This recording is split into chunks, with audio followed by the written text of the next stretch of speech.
Sometimes being first isn't always the best.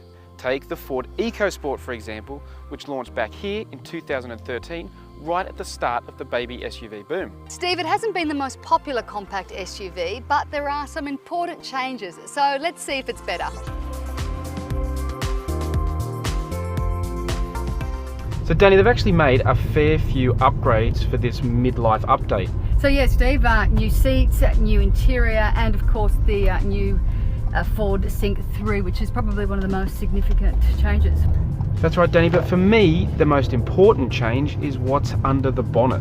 It's still got the same 1 litre 3-cylinder turbocharged petrol engine, but it's now paired with a 6-speed automatic transmission, which was a big mistake from the original EcoSport, which you had either the choice of this nice little engine with a 5-speed manual, which is pretty unpopular, or a 4-speed auto paired to a 1.5 litre 4-cylinder natural aspirated engine, which quite frankly was pretty average. So this, for me, is a huge change, a hugely important change. What did you think of it? Yeah, I mean, it's interesting what you say about the transmission, because it was universally disliked. I don't think I know anyone who has said a nice or positive thing about it. So I think this is something Ford had to do, and I think it's a step forward.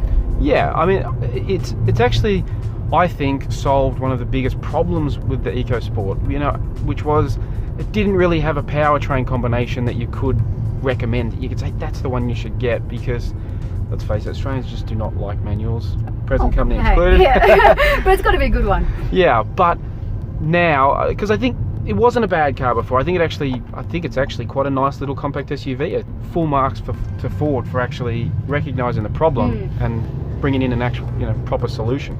So what do you think of ride quality now? I think it's still good. It's still a little sharp over some bumps, but overall, for a compact SUV, I actually think it's quite a nice one to drive. But that's my opinion. Why don't you get yours? I'll give you a turn. Alright, so Danny, you're now in the driver's seat. What do you think?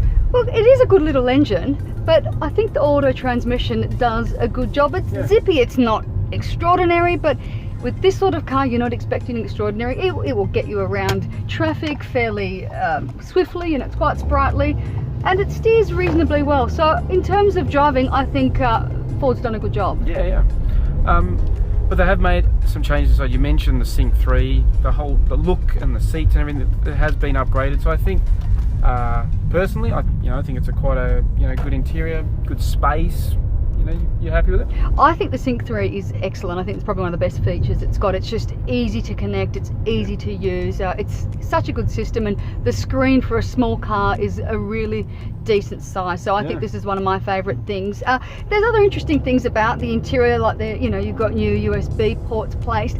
The overall design, it's still a bit bland when you compare it to its rivals, but yeah, it's a little budget. It's still a budget focused car, but I think you're right. I mean, the Sync 3 is a super intuitive system to use, so I think they've done a really good job there. But I think the packaging is actually quite good for a little car. It is the most overtly sort of 4-wheel drive of these baby SUVs. A lot of them are sort of jacked up hatchbacks. This one does look a bit sort of chunkier, a bit tougher than the rest. And inside, I think there's decent legroom in the back. Even as an adult, I think you get. It's hard for me to compare, so everything's decent legroom for me. But I think they've done a good job in the way the dashboard sort of, there's a bit of space for your legs. So as a front seat passenger, you can get it's decent room in the boot. Like I say, it's not the biggest in the class by any stretch of the imagination, but you've got seats that'll fold flat. Yeah, which is new, which I think is a really good change, because with these small cars, any bit of space is going to be important. Yeah, exactly. So, again, I think they've done a good job. And design-wise, the exterior's changed as well. Yeah, I'm a bit divided about this look. Looking at it front on, it looks nice, but those wheels seem a bit too small, so it looks a bit disproportionate. And that rear-mounted spare wheel, I just don't like it.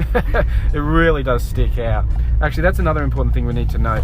In a few months' time, around the middle of the year, Ford will actually get rid of it. They're going to get rid of the spare tyre altogether, so you will get an inflator kit instead of an actual spare, which I do love the security of a spare Yeah. tyre, particularly on something like this where Yeah. you might actually, get a little bit off the beaten track. Yeah. You're not going to certainly go out back in it, but you might go, a bit of a weekend in the countryside. But so to have a spare is good. But yeah, certainly having that big wheel on the back, it does make the tailgate, the side opening tailgate, quite heavy. If you And can it's find- also on, yeah. if you can find the button.